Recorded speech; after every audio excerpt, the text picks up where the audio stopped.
स्वागत है PTC news विचार दर्शकों का। मैं हरप्रीत सिंह। तुम देख रहे हो कि EI वार्स एंड केबल्स विचार तकरार एक अहम मुद्दे ते विचार चर्चा लैके तुहाडे सामने एक बार फिर तो हाजिर। अज पूरे पंजाब दे विच जिहड़ा चर्चा का विषय बनाया होया उसे ते ही चर्चा लैके हाजिर होए हां। 601 इदां लगन लगे कोई खतरे की घंटी है। 601 ये क्यों है, ये भी तुहानूं दस दिंदे हां। दरअसल पंजाब सरकार ने ऐलान किया कि 600 यूनिट मुफ्त दिते जाणगे। हर आम खास दे लई 600 यूनिट पूरी तरह मुफ्त ने, पर ਇਹਦੇ ਵਿੱਚ कुछ शर्तां लगा ਦਿੱਤੀਆਂ ਗਈਆਂ ਨੇ। ਇਹਦੇ ਵਿੱਚ ਸ਼ਰਤਾਂ ਇਹ ਲਗਾਈਆਂ ਗਈਆਂ ਨੇ ਕਿ ਜੇਕਰ ਜਨਰਲ ਕੈਟਾਗਰੀ 600 ਤੋਂ 1 ਯੂਨਿਟ ਵੀ ਉੱਪਰ ਬਾਲਦੀ ਹੈ ਤਾਂ ਸਾਰੇ ਦਾ ਸਾਰਾ ਬਿੱਲ ਉਹਨਾਂ ਨੂੰ ਭਰਨਾ ਪਏਗਾ, ਭਾਵੇਂ ਉਹ 601 ਯੂਨਿਟ ਹੋਣ, 700 ਹੋਣ, 1200 ਹੋਣ, ਸਾਰਾ ਹੀ ਬਿੱਲ ਉਹਨਾਂ ਨੂੰ ਭਰਨਾ ਪਏਗਾ। ਪਰ ਇਸ ਦੇ ਨਾਲ ਹੀ SC BC ਆਜ਼ਾਦੀ ਘੁਲਾਟੀਆ ਜਾਂ ਕੁਝ ਹੋਰ ਕੈਟਾਗਰੀਜ਼ ਨੇ ਜਿਨ੍ਹਾਂ ਨੂੰ ਇਸ ਸ਼ਰਤ ਤੋਂ ਵਾਂਝਾ ਰੱਖਿਆ ਗਿਆ, ਇਸ ਸ਼ਰਤ ਤੋਂ ਬਾਹਰ ਰੱਖਿਆ ਗਿਆ। ਉਹਨਾਂ ਨੂੰ ਇਹ ਕਿਹਾ ਗਿਆ ਕਿ ਜੇਕਰ 600 ਯੂਨਿਟ ਤਾਂ ਤੁਹਾਨੂੰ ਮੁਫਤ ਦਿੱਤੇ ਹੀ ਜਾ ਰਹੇ ਨੇ, इस तो उपर जिन्ना बिल आएगा वो तुहानूं भरना पेगा। पंजाब दे विच याद करा दी कि 2 महीने का इकट्ठा बिल आंदा है, यानी कि पर मंथ 300 यूनिट बिल्कुल मुफ्त। जेकर उस खास कैटेगरी नूं, उस खास भाईचारे नूं जिहड़ा बिल भरना पेगा वो सिर्फ तो सिर्फ वो भरना पेगा जिहड़ा 600 तो उपर आएगा, 600 यूनिट तो उपर आएगा। फर्ज कर लो किसी दे 40 70 90 100 यूनिट आ जाते तो सिर्फ बिल नूं उन्ना ही भरना पेगा, 600 यूनिट उसनूं मुफ्त मिलणगे ही मिलणगे। इस गल नूं लैके रलवा मिलवा प्रतिक्रम आया। बड़े सारे लोगों ने इसका स्वागत भी किया, पर बहुत वड्डा वर्ग अजिहा भी है जो इसनूं कह रहा है कि यह साडे नाल धोखाधड़ी होया। ये जो फैसला पंजाब सरकार ने हुण लिया, चोणां तो पहला जिहड़ी आम आदमी पार्टी सी अजिही कोई शर्त उन्होंने नहीं रखी सी। यह कहा गया सीगा कि हर आम खास नूं 600 यूनिट पूरी तरह मुफ्त मिलणगे, उस तो उपर जिन्ना बिल आएगा सिर्फ वो भरना पेगा। इसे गल नूं लैके ही विचार तकरार लैके हाजिर होए हां। तुसी सोशल नैटवर्क ते देखा होना है कि खास तौर पर जनरल कैटेगरी नाल जुड़े हुए लोग ये कह रहे हैं कि साडे नाल हर बार वितकरा हुंदा है, सानू किसी तरह की कोई रियायत नहीं दी जाती। एक रियायत की उम्मीद सीगी कि सानू कोई सौख मिलेगी, पर वो भी नहीं मिल पाई। 600 तो उपर साडा कोई भी यूनिट हुंदा तो सानू सारा बिल भरना पेगा। हुण सवाल ये भी खड़ा हुंदा, कई लोग तो सवाल ये भी चुक रहे हैं, असीं भी सवाल किया सीगा, क्यों ना मुफ्त बिजली का वर्गीकरण है जिहड़ा वो आर्थिक तौर पर होना चाहिए। जिहड़ा असल दे विच लोड़वंद होवे उसनूं मुफ्त बिजली दित्ती जावे, पर जिसनूं लोड़ नहीं है, जिहड़ा ये सारे खर्चे चुक पावे उसनूं उस तो बिल लिया जाए, भावें जिहड़ी मर्जी धर्म दे नाल, जिहड़े मर्जी जात दे नाल, जिहड़े मर्जी फिरके दे नाल संबंध रखता होवे। इस दे विच इसदा वर्गीकरण आर्थिक तौर ते नहीं होना चाहिए, एक वड्डा सवाल जरूर खड़ा हुंदा। दूजे पासे कुछ लोग ये भी कहंदे ने कि वर्गां दे विच वंडियां पाउण वाली एक कोशिश हैगी है जो तुसीं पहलां ही चलदी आ रही है, उसनूं होर वधाया जा रहा है इस स्कीम दे नाल। साडे नाल दो खास मेहमान जुड़े हुए हैं इस पूरे मुद्दे ते गलबात करन दे लई। प्रोफैसर मुहम्मद खालिद साहब सियासी माहर ने, नब्ज पकड़ते हैं आम लोगों की कि आम लोग की चाहते हैं और आम लोग की समझते हैं। प्रमोद छाबड़ा साहब साडे नाल जुड़े हुए हैं, सियासी माहर भी ने और ये पत्रकारिता भी करते रहे हैं और चंगी तरह जानते हैं कि समाज के ਵੱਖ-ਵੱਖ धिरां ने जिहड़ियां समाज के ਵੱਖ-ਵੱਖ जिहड़े पक्ष ने वो की समझते हैं, की सोचते हैं। बड़ी बारी साडे नाल इस पैनल ते गलबात हुंदिया जनरल वर्ग नाल जुड़े हुए लोग अपना दुख दर्द बयान करते हैं कि साडा कसूर की है कि असीं जनरल कैटेगरी दे विचों एक छोटा जिहा कोई दुकानदार है, कोई रेहड़ी ला रहा, कोई फड़ी ला रहा, वो जे जनरल कैटेगरी नाल संबंधित है तो उसनूं ये सारियां सहूलतां नहीं मिलणगीਆਂ। पर सवाल एक होर भी खड़ा हुंदा, जेकर वो आर्थिक पक्षों इन्ना हल्का हैगा तां की वो 600 यूनिट मचा पाएगा? फिर तो जे आर्थिक पक्षों हल्का तो 600 यूनिट मचा ही नहीं पाएगा। इस करके वो कैटेगरी है जिहड़ी उस दे विच पूरी तरह फिट आंदा है। खालिद साहब तो शुरुआत करते हैं जी। खालिद साहब, क्योंकि आम तौर पर जिहड़ियां पार्टियां वादे करदियां ने तकरीबन एंडले समय दे विच जाके वो वादे पूरे करने शुरू करदियां ने, पर आम आदमी पार्टी अपनी पिठ थपथपा रही है कि देखो असीं 1 महीने के अंदर अंदर अपना सब तो वड्डा वादा, सब तो वड्डी गारंटी है जिहड़ी वो लागू कर दी है। देखो इदा है कि जिस वेले इलैक्शन का कैंपेन चल रहा है जी, उस वेले लोगों वालों ये डिमांड नहीं सी, एक वादा किया गया और ये क्या कि एक गारंटी है जिहड़ी कि असीं पूरी करांगे। ये गारंटी उस बेस ते थी जो दिल्ली दे विच पहलां चल रहा है। दिल्ली दे विच क्राइटेरियन डिफरेंट सीगा, इत्थे क्राइटेरियन नहीं किया गया, लेकिन जिस वेले ऐलानिया गया कल तां एक क्राइटेरिया फिक्स करता कि जिहड़ा कि तुसीं एक्सप्लेन कीता है। हुण सवाल ये हैगा कि ये जिहड़ा डिसीजन है ये डिसीजन आर्थिक नहीं, पोलीटिकल डिसीजन है। आपां नूं सारिआं नूं पता है पोलीटिकल डिसीजन दा रिएक्शन जिहड़ी प्रतिक्रिया वो भी पोलीटिकल ही होएगी। इस करके जिहड़ियां अपोजिशन पार्टीज हैं या वो वर्ग जिहड़े सपोर्ट नहीं करते या वर्ग जिन्हां ने बहुत सपोर्ट किया लेकिन वो ठगिया हुआ महसूस कर रहे हैं, उन्हां नूं इदां लगदा है कि साडे नाल धक्का हो रहा है। कल तो जिस तरीके का सोशल मीडिया के उपर एक चर्चा हुई है, बहुत ज़्यादा वीडियोज़ जिहड़ियां इस चीज़ ते आईयां, तां इहदे नाल एक डिवीजन डेफिनेटली क्रिएट हो गया।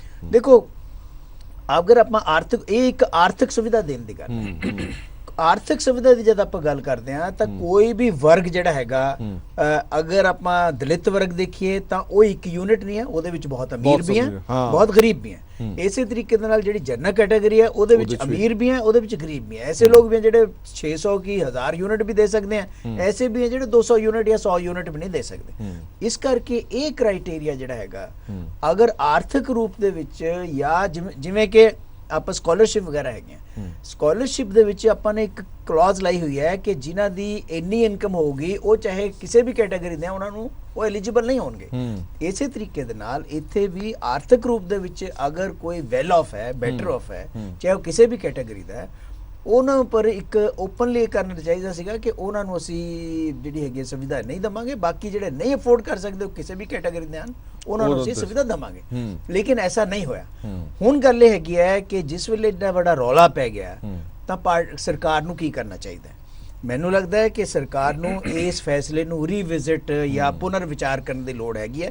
ਇਸ ਕਰਕੇ ਪੁਨਰ ਵਿਚਾਰ ਕਰਨਾ ਪਏਗਾ ਕਿ ਅਦਰਵਾਈਜ਼ ਜਿਸ ਤਰੀਕੇ ਦੇ ਨਾਲ ਸਮਾਜ ਦੇ ਵਿੱਚ ਇਹ ਫੈਸਲਾ ਦੋ ਫਾੜ ਕ੍ਰੀਏਟ ਕਰੇਗਾ, ਅੱਗੇ ਨੂੰ ਜਿਹੜੀਆਂ ਹੋਰ ਸਕੀਮਾਂ ਹੈਗੀਆਂ, ਜਿਹੜੀਆਂ ਹੋਰ ਗਰੰਟੀ ਹੈਗੀਆਂ, ਜਦ ਉਹਨਾਂ ਨੂੰ ਲਾਗੂ ਕਰਾਂਗੇ ਉਸ ਵੇਲੇ ਵੀ ਅਗਰ ਇਸ ਤਰ੍ਹਾਂ ਦਾ ਕੋਈ ਚੀਜ਼ ਸਾਹਮਣੇ ਆਉਂਦੀ ਹੈ ਤਾਂ ਉਹ ਸਮਾਜ ਵਾਸਤੇ ਉਹ ਠੀਕ ਨਹੀਂ ਹੈ। ਔਰ ਉਹਦੇ ਵਿੱਚ ਕੀ ਹੋਏਗਾ ਕਿ ਜਿਹੜੇ ਲੋਕ ਇਹ ਕਹਿ ਰਹੇ ਹਨ ਕਿ ਦੇਖੋ ਜੀ ਵੋਟਾਂ ਤਾਂ ਸਾਰਿਆਂ ਨੇ ਪਾਈਆਂ, ਲੇਕਿਨ ਤੁਸੀਂ ਸਾਡੇ ਨਾਲ ਡਿਸਕ੍ਰਿਮੀਨੇਸ਼ਨ ਕਿਉਂ ਕਰ ਰਹੇ ਹੋ? ਉਹ ਚੀਜ਼ ਜਿਹੜੀ ਹੈਗੀ ਆ ਉਹਨੂੰ ਪ੍ਰੋੜਤਾ ਮਿਲਦੀ ਹੈ ਉਸ ਚੀਜ਼ ਨੂੰ, ਜਾਂ ਫਿਰ ਇਹ ਸ਼ਰਤ ਪਹਿਲਾਂ ਦੱਸੀ ਜਾਂਦੀ ਕਿ ਆ ਸ਼ਰਤ ਰੱਖੀ ਜਾਏਗੀ? ਉਸ ਵੇਲੇ ਤਾਂ ਇਹ ਕਿਹਾ ਕਿ ਅਸੀਂ ਇਦਾਂ ਕਰਾਂਗੇ, ਮਤਲਬ ਅਕ੍ਰੋਸ ਦਾ ਬੋਰਡ ਕਰਾਂਗੇ ਅਸੀਂ।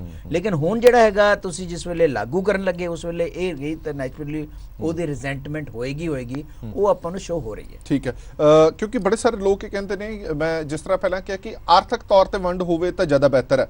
ਜਿਹੜਾ ਬੰਦਾ ਮਹੀਨੇ ਦਾ 60-70 ਹਜ਼ਾਰ ਰੁਪਇਆ ਕਮਾ ਰਿਹਾ ਉਹਦੇ ਤੋਂ ਬਿੱਲ ਲਿਆ ਜਾਵੇ ਤਾਂ ਉਸ ਨੂੰ ਕੋਈ ਦਿੱਕਤ ਨਹੀਂ ਹੈ। ਜਿਹੜਾ ਬੰਦਾ 10,000 ਰੁਪਏ ਮਹੀਨਾ ਕਮਾਉਂਦਾ ਪਿਆ, 8,000 ਰੁਪਏ ਮਹੀਨਾ ਕਮਾ ਰਿਹਾ, ਉਹ ਭਾਵੇਂ ਐਸਸੀ ਵਰਗ ਤੋਂ ਹੋਵੇ ਜਾਂ ਜਨਰਲ ਕੈਟਾਗਰੀ ਦੇ ਵਰਗ ਤੋਂ ਹੋਵੇ।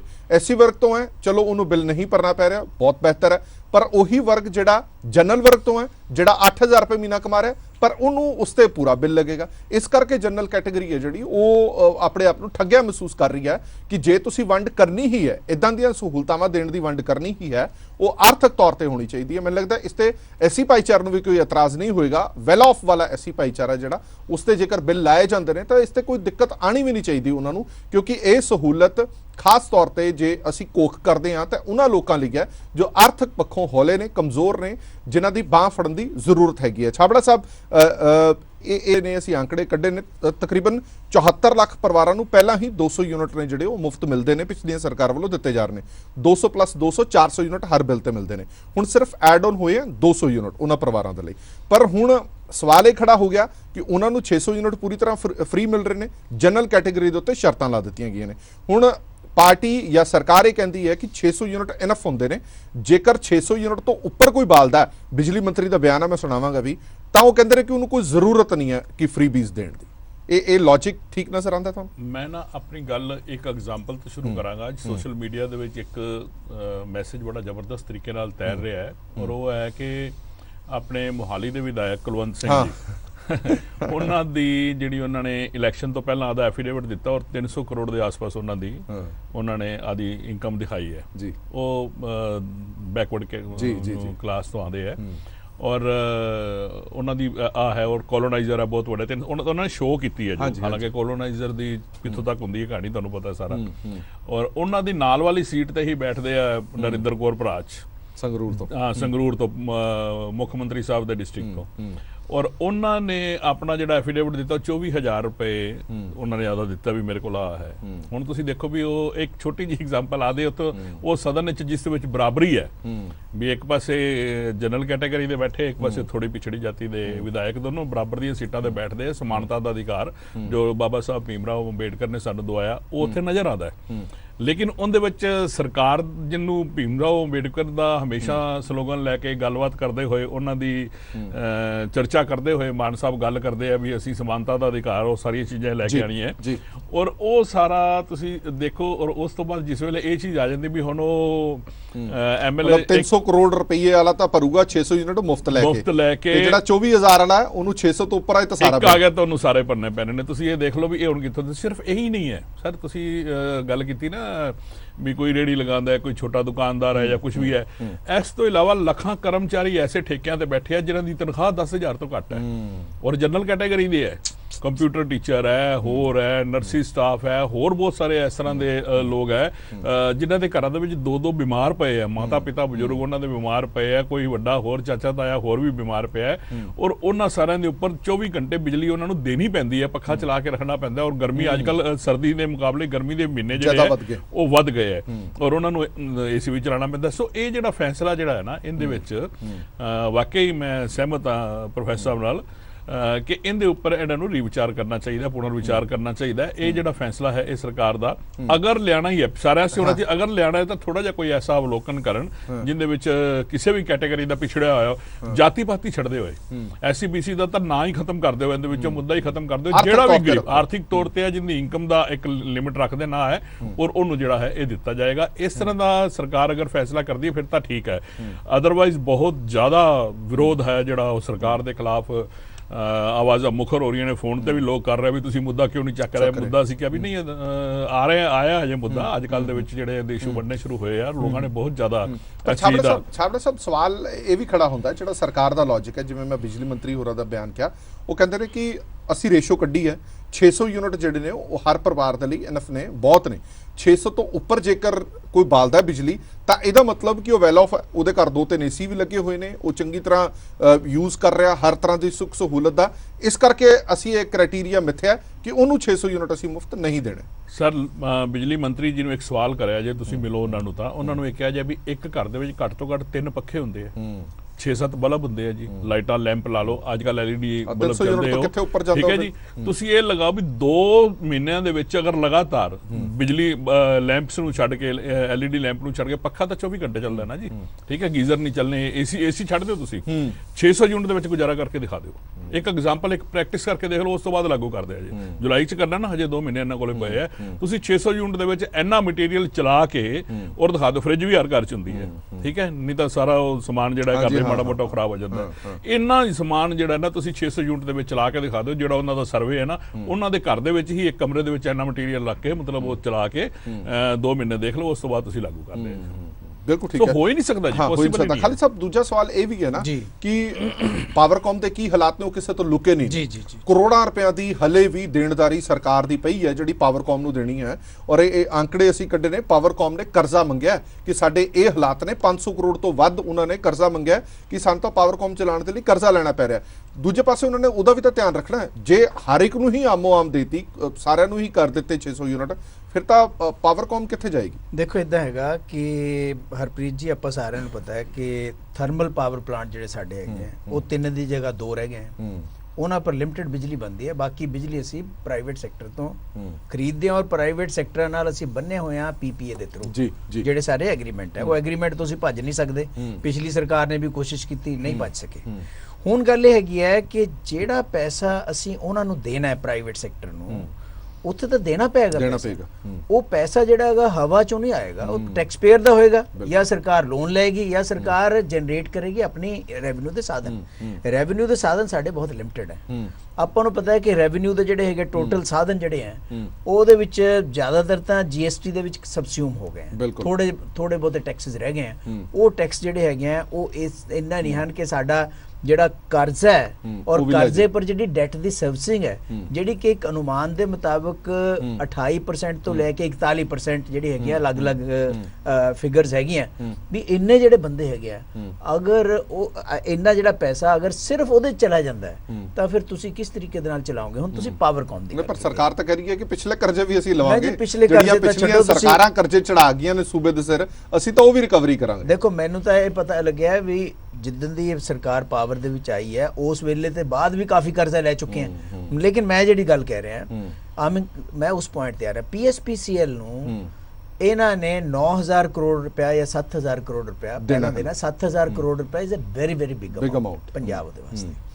ਉਸ ਤੋਂ ਬਾਅਦ ਤੁਸੀਂ ਇਹ ਦੇਖੋ ਵੀ ਜਿਹੜਾ ਪਾਵਰ ਕਾਰਪੋਰੇਸ਼ਨ ਹੈ ਉਹ PSPCL ਦੇ ਜਿੰਨੇ ਵੀ EMPLOYEES ਆ ਉਹਨਾਂ ਦੀਆਂ ਸੈਲਰੀਆਂ, ਉਸ ਤੋਂ ਬਾਅਦ ਗ੍ਰਿਡਾਂ ਦੀ ਜਿਹੜੀ ਹੈਗੀ ਹੈ ਮੇਨਟੇਨੈਂਸ, ਉਸ ਤੋਂ ਬਾਅਦ ਸਪਲਾਈ ਲਾਈਨਾਂ ਦੀ ਮੇਨਟੇਨੈਂਸ ਜਿਹੜੀਆਂ ਕਿ ਬਹੁਤ ਪੁਰਾਣੀਆਂ। ਤੁਸੀਂ ਮਹੱਲਿਆਂ ਦੇ ਵਿੱਚ ਜਾ ਕੇ ਦੇਖੋ, ਸ਼ਹਿਰਾਂ ਦੇ ਵਿੱਚ ਜਾ ਰਹੀ ਹੈ ਯਾਨੀ ਇੰਨਾ ਬੁਰਾ ਹਾਲ ਹੈ। ਔਰ ਉਹਨਾਂ ਸਾਰਿਆਂ ਦੀ ਮੇਨਟੇਨੈਂਸ, ਫਿਰ ਤੁਸੀਂ ਦੇਖੋ ਪਾਵਰ ਸ਼ਟਡਾਊਨ, ਇਹ ਸਾਰੀਆਂ ਚੀਜ਼ਾਂ ਜਿਹੜੀਆਂ ਹੈਗੀਆਂ ਬਜਾਏ ਉਹਨੂੰ ਸਟਰੈਂਥਨ ਕਰਨ ਦੇ ਤੁਸੀਂ ਇੱਕ ਨਵਾਂ ਬਖੇੜਾ ਆਪਣੇ ਵਾਸਤੇ ਖੜਾ ਕਰ ਲਿਆ। ਔਰ ਉਹਦੇ ਵਿੱਚ PSPCL ਕਿੱਥੇ ਜਾਏਗਾ? ਉਹਨੂੰ ਪੈਸਾ ਕੌਣ ਦੇਗਾ? ਉਹ ਪੈਸਾ ਸਰਕਾਰ ਦੇਗੀ। ਸਰਕਾਰ ਕੋਲ ਪੈਸਾ ਹੈ ਨਹੀਂ, ਸਰਕਾਰ ਕਿਸ ਤਰੀਕੇ ਦੇ ਨਾਲ ਇਹ ਚੱਲੇਗਾ? ਇਹ ਚੀਜ਼ ਜਿਹੜੀ ਹੈਗੀ ਹੈ ਸਾਰਿਆਂ ਵਾਸਤੇ ਸੋਚਣ ਵਾਲੀ ਗੱਲ ਹੈ। ਤੁਸੀਂ ਕਹਿੰਦੇ ਹੋ ਜੀ ਸਾਰਿਆਂ ਨੂੰ ਅਸੀਂ ਦੇਤੀ ਬਿਜਲੀ, ਠੀਕ ਹੈ, ਦੇਤੀ ਬਿਜਲੀ ਅਗਰ ਤੁਸੀਂ ਅਫੋਰਡ ਕਰ ਸਕਦੇ ਹੋ, ਉਹਦੇ ਵਿੱਚ ਕਲੌਜ਼ ਹੈਗੀ ਹੈ PSPCL ਐਕਟ ਦੇ ਵਿੱਚ, ਤੁਸੀਂ ਸਬਸਿਡੀ ਦੇ ਸਕਦੇ ਹੋ, ਸਰਕਾਰ ਨੂੰ ਰੋਕ ਨਹੀਂ ਸਕਦਾ ਕੋਈ। ਲੇਕਿਨ ਜਿਹੜੀ ਸਬਸਿਡੀ ਹੈ ਉਹ ਤੁਸੀਂ ਤਾਂ ਦੋਗੇ ਜੇ ਤੁਹਾਡੇ ਕੋਲ ਪੈਸਾ ਅਵੇਲੇਬਲ ਹੋਏਗਾ। ਜੇ ਪੈਸਾ ਅਵੇਲੇਬਲ ਨਹੀਂ ਹੈ ਤੁਹਾਡੇ ਕੋਲ, ਤੁਸੀਂ ਉਧਾਰ ਦੇ ਉੱਪਰ ਸਾਰਾ ਸਰਕਾਰ ਚਲਾ ਰਹੇ ਹੋ, ਫਿਰ ਕਿੱਥੋਂ ਤਾਂ ਉਸ ਸਿਚੁਏਸ਼ਨ ਦੇ ਵਿੱਚ ਤੁਸੀਂ PSPCL ਨੂੰ ਕਿੱਥੋਂ ਪੈਸਾ ਦੇ ਦੇਵੋਗੇ? ਕਿੱਥੋਂ? ਉਹ ਸਬਸਿਡੀਆਂ, ਔਰ ਇਹਦੇ ਵਿੱਚ ਤੁਹਾਡੀ ਘੱਟੋ ਘੱਟ 3-4 ਹਜ਼ਾਰ ਕਰੋੜ ਰੁਪਏ ਦੀ ਸਬਸਿਡੀ ਹੋਰ ਵੱਧ ਜਾਣੀ ਹੈ। ਅਗਰ ਉਹ ਸਾਰੀ ਵੱਧ ਜਾਂਦੀ ਹੈ, ਅਗਰ 5500 ਕਰੋੜ ਹੈ ਮੋਟਾ ਚਲੋ ਲਾ ਲਓ, ਤਾਂ ਤੁਹਾਡੀ ਆਮਦਨੀ ਕਿੱਥੇ ਹੈ? ਤੁਹਾਡੇ EMPLOYEES ਦੇ ਖਰਚੇ ਕਿੱਥੇ ਹੈ? ਤੁਹਾਡੀ ਸਰਕਾਰ ਚਲਾਉਣ ਦੇ ਖਰਚੇ ਕਿੱਥੇ ਹੈ? ਡਿਵੈਲਪਮੈਂਟ ਕਿੱਥੇ ਹੈ? ਐਜੂਕੇਸ਼ਨ ਹੈ, ਹੈਲਥ ਹੈ, ਇਨਫਰਾਸਟ੍ਰਕਚਰ ਹੈ, ਐਮਪਲੋਇਮੈਂਟ ਹੈ। ਹੁਣ ਤੁਸੀਂ ਕਹਿੰਦੇ ਹੋ 35,000 ਜਿਹੜੀਆਂ ਹੈਗੀਆਂ ਤੁਸੀਂ ਨਵੀਆਂ ਪੋਸਟਾਂ ਕੱਢ ਰਹੇ ਹੋ, ਅਗਰ ਉਹ ਪਰ ਉਹਨਾਂ ਨੂੰ ਕੱਲ ਨੂੰ ਤਨਖਾਹ ਵੀ ਦੇਣੀ ਹੈ, ਉਹ ਫਿਰ ਤੁਸੀਂ ਕਹੋਗੇ ਜੀ ਬੇਸਿਕ ਪੇ ਤੇ 3 ਸਾਲ ਕੰਮ ਕਰੂਗਾ। ਕਿੰਨੀ ਜ਼ਿਆਦਾ ਜਿਹਨੂੰ ਕਹਿੰਦੇ ਆ ਹਿਊਮਿਲੇਸ਼ਨ ਹੈ EMPLOYEE ਦੀ, ਕਿ ਤੁਸੀਂ 3 ਸਾਲ ਉਹਨੂੰ ਬੇਸਿਕ ਪੇ ਤੇ ਕੰਮ ਲੈਣੇ ਹੋ, ਜਿਹੜਾ ਕਿ ਐਡਾ ਪੜ੍ਹਿਆ ਲਿਖਿਆ ਬੰਦਾ ਹੈ, ਉਹਨੂੰ ਤੁਸੀਂ ਹਰ ਤਰ੍ਹਾਂ ਦਾ ਟੈਸਟ ਕਰਕੇ EMPLOYMENT ਦੇ ਵਿੱਚ ਲੈਤਾ। ਫਿਰ ਜਿਹੜੇ ਤੁਸੀਂ ਪੱਕੇ ਕਰਨੇ EMPLOYEES, ਫਿਰ ਹਜੇ 100 ਆਪਣੇ ਜਿਹੜੇ 18 ਸਾਲ ਤੋਂ ਉੱਪਰ ਦੀ ਜਿਹੜੀ ਵੂਮਨ ਹੈਗੀ ਉਹਨਾਂ ਨੂੰ ਤੁਸੀਂ ਦੇਣਾ। ਦੇਖੋ ਤੁਸੀਂ ਖਾਲੀ ਸਾਹਿਬ ਸਵਾਲ ਤਾਂ ਇਹ ਨਾ ਕਿ ਸਰਕਾਰ ਕੀ ਕਰੇ ਫਿਰ? ਕਿਉਂਕਿ ਸਰਕਾਰ ਵਾਦਾ ਕਰ ਚੁੱਕੀ, ਜੇ ਪੂਰਾ ਨਹੀਂ ਕਰਦੇ ਤਾਂ ਗਾਲਾਂ ਪੈ ਰਹੀਆਂ, ਹੁਣ ਜੇ ਪੂਰਾ ਕਰਤਾ ਤਾਂ ਗਾਲਾਂ ਪੈ ਰਹੀਆਂ। ਹਰਪ੍ਰੀਤ ਜੀ ਗੱਲ ਇਹ ਹੈਗੀ ਹੈ, ਤੁਸੀਂ ਸਕੂਲਾਂ ਦੇ ਵਿੱਚ ਕੋਈ ਫੀਸ ਨਹੀਂ ਹੈ, ਕਿੰਨਾ ਖਰਚਾ ਜਿਹੜਾ ਉੱਥੇ ਹੋ ਰਿਹਾ, ਜਿਹਦੀ ਵਜ੍ਹਾ ਕਰਕੇ ਹੈ ਤੁਹਾਡਾ ਸਕੂਲਾਂ ਦਾ ਇਨਫਰਾਸਟ੍ਰਕਚਰ ਨਹੀਂ ਹੁੰਦਾ। ਤੁਸੀਂ ਕਹਿੰਦੇ ਹੋ ਸਾਰੀਆਂ ਵੂਮਨ ਨੂੰ ਸਫਰ ਫ੍ਰੀ ਹੈ, ਹੁਣ ਤੁਸੀਂ ਕਹਿੰਦੇ ਹੋ ਪ੍ਰਾਈਵੇਟ ਬੱਸਾਂ 'ਚ ਵੀ ਸਫਰ ਫ੍ਰੀ ਹੋਊਗਾ। ਅਗਰ ਉਹ ਸਾਰਾ ਹੈਗਾ, ਉਹ ਪੈਸਾ ਕਿੱਥੋਂ ਆਏਗਾ? ਇਹ ਹੈਗੀਆਂ ਤੁਸੀਂ ਵਾਅਦੇ ਤੇ ਵਾਅਦਾ ਕਰੀ ਜਾ ਰਹੇ ਹੋ ਵਿਦਆਊਟ ਫ੍ਰੀ ਬੀਜ਼ ਜਿਹੜੀ ਹੈਗੀਆਂ।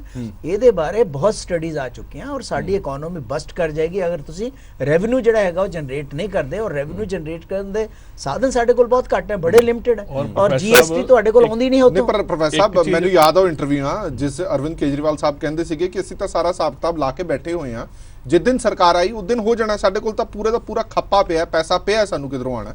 ਫਿਰ ਤਾਂ ਮੈਨੂੰ ਲੱਗਦਾ ਕਿ ਇਹ ਹੁਣ ਸਰਕਾਰ ਦੀ ਸਿਰਦਰਦੀ ਹੋਣੀ ਚਾਹੀਦੀ। ਦੇਖੋ ਨੈਚੁਰਲੀ ਅਗਰ ਸਰਕਾਰ ਨੇ ਕੋਈ ਇਸ ਤਰ੍ਹਾਂ ਦੀ ਕੈਲਕੂਲੇਸ਼ਨ ਕੀਤੀ ਹੈ ਔਰ ਉਹ ਕੈਲਕੂਲੇਸ਼ਨ ਦੇ ਉੱਪਰ ਉਹ ਪੂਰਾ ਉਤਰਨੇ ਹੈ, ਸਰਕਾਰ ਦੀ ਵਾਵਾ ਹੋਏਗੀ, ਲੇਕਿਨ ਜਿਹੜੇ ਖਦਸ਼ੇ ਹੈ ਉਹ ਵੀ ਸਾਡੇ ਸਾਹਮਣੇ ਹੈ। ਇਹ ਜਿਹੜੇ ਆંકੜੇ ਦੱਸੇ ਜਾ ਰਹੇ ਆ ਨਾ ਜੀ, ਇੰਨੇ 1000 ਕਰੋੜ ਰੁਪਏ ਦਾ 5-6 ਹਜ਼ਾਰ ਕਰੋੜ ਰੁਪਏ ਦਾ ਜੋ ਵੀ ਤੁਸੀਂ ਦੱਸ ਰਹੇ ਹੋ, ਇਹ ਪਤਾ ਕਿਸ ਵੇਲੇ ਦੇ ਹੈ? ਇਹ ਉਸ ਵੇਲੇ ਦੇ ਹੈ ਜਦੋਂ ਬਿਜਲੀ ਯੂਨਿਟ ਦਾ ਰੇਟ 7 ਰੁਪਏ ਦੇ ਕਰੀਬ ਹੁੰਦਾ ਸੀ, ਇਹ ਉਦੋਂ ਦੇ ਹੈ। ਉਸ ਤੋਂ ਬਾਅਦ ਚੰਨੀ ਸਰਕਾਰ ਜਾਂਦੀ ਜਾਂਦੀ ਰੇਟ ਘਟਾ ਗਈ, ਉਹ ਰੇਟ ਘਟਦੇ ਜਿਹੜੇ ਲੋਸਿਸ ਲੱਗਣੇ ਨੇ ਇਹਨਾਂ ਨੂੰ, ਪਲੱਸ ਜਿਹੜੇ ਆ ਜਿਹੜਾ ਹੁਣ ਫ੍ਰੀ ਵਾਲਾ ਕੰਮ ਸ਼ੁਰੂ ਹੋਇਆ, ਇਸ ਤੋਂ ਬਾਅਦ ਤੁਸੀਂ ਹਿਸਾਬ ਲਾਓ ਕਿੰਨਾ 7000 ਕਰੋੜ ਜਾਂ ਤੁਸੀਂ ਜਿੰਨਾ ਵੀ ਦੱਸ ਰਹੇ ਹੋ, ਔਰ ਉਹਦੇ ਉੱਪਰ ਇਹ ਸਾਰੇ ਐਕਸਪੈਂਡੀਚਰ ਪੈਣੇ। ਔਰ ਜੋ ਪ੍ਰੋਫੈਸਰ ਸਾਹਿਬ ਕਹਿ ਰਹੇ ਔਰ ਤੁਸੀਂ ਕਿੱਥੋਂ ਪੂਰਾ ਕਰੋਗੇ, ਕਿਵੇਂ ਪੂਰਾ ਕਰੋਗੇ, ਮੈਨੂੰ ਨਹੀਂ ਪਤਾ ਵੀ ਕੇਜਰੀਵਾਲ ਸਾਹਿਬ ਨੇ ਜਾਂ ਭਗਵੰਤ ਮਾਨ ਸਰਕਾਰ ਨੇ ਜਾਂ ਇਹਨਾਂ ਦੀ ਜਿਹੜੀ ਇੰਟੈਲੀਜੈਂਸੀ ਹੈ, ਬੁੱਧੀਜੀਵੀ ਕਮੇਟੀ ਜਿਹੜੀ ਇਹਨਾਂ ਦੀ ਹੋਏਗੀ, ਉਹਨਾਂ ਨੇ ਕਿੱਥੋਂ ਇਹ ਟੇਬਲ ਦੇ ਕੀਤਾ ਹੋਣਾ ਹੈ ਸਾਰਾ ਵੀ ਇਹ ਪੈਸਾ ਅਸੀਂ ਪੂਰਾ ਕਰਾਂਗੇ। ਸਾਨੂੰ ਤਾਂ ਸਮਝ ਤੋਂ ਔਰ ਸਾਰੀ ਚੀਜ਼ ਤੋਂ ਬਾਹਰ ਹੈ।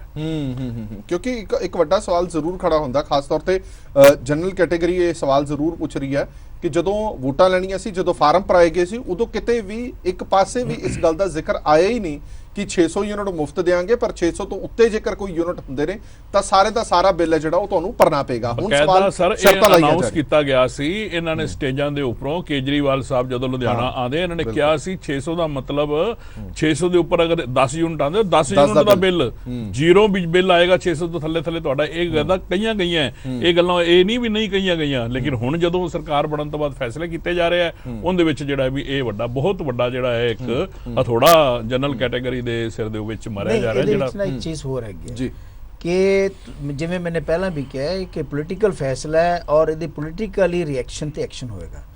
ਜਿਸ ਵੇਲੇ ਤੁਸੀਂ ਦਿੱਲੀ ਦਾ ਮਾਡਲ ਪੇਸ਼ ਕੀਤਾ ਪੰਜਾਬੀਆਂ ਦੇ ਸਾਹਮਣੇ, ਪੰਜਾਬੀਆਂ ਨੇ ਸਾਹਮਣੇ ਕਿਹਾ ਕਿ ਠੀਕ ਹੈ ਵੀ ਦਿੱਲੀ ਦਾ ਮਾਡਲ ਬਹੁਤ ਵਧੀਆ ਹੈ, ਅਸੀਂ ਇਹਨੂੰ ਐਕਸੈਪਟ ਕਰਦੇ ਹਾਂ, ਅਸੀਂ ਵੋਟਾਂ ਪਾ ਰਹੇ ਹਾਂ।